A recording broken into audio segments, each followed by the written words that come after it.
Right. So what I would recommend, and the viewers here, if you're in appeals and you get an offer of settlement, don't think that that's a starting point and it can only get better if you go to litigation. It can get worse because that is not the starting point. Right. It can get worse. And there you're dealing with an appeals officer normally is not an attorney.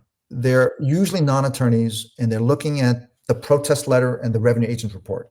When I get a case, I start with the revenue agent's report, but I'm looking at everything.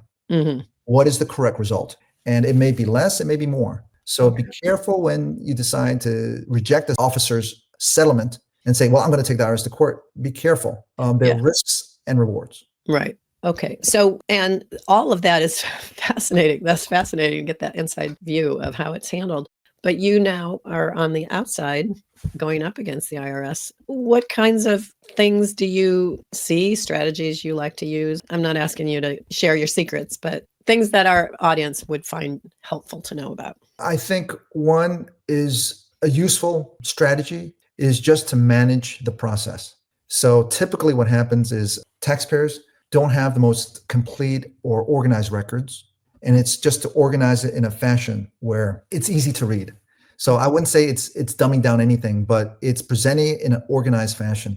That is a strategy. I think a strategy can be, well, I'm just going to dump paper. And as long as I dump paper, it will waste time. It'll frustrate the other side. That is a strategy.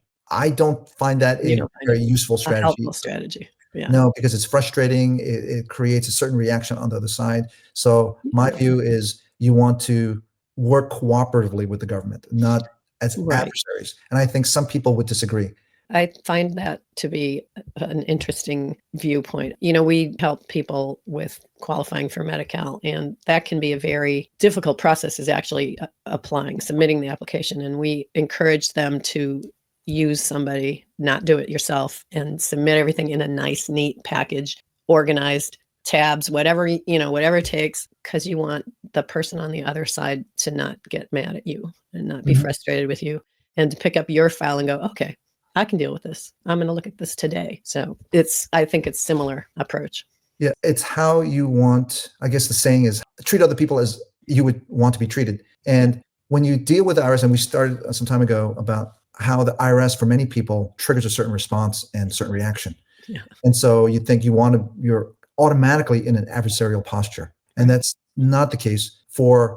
I've worked with many agents throughout the country, and I think uniformly, they want to discharge their responsibilities equitably and fairly and with as much professionalism as they can employ.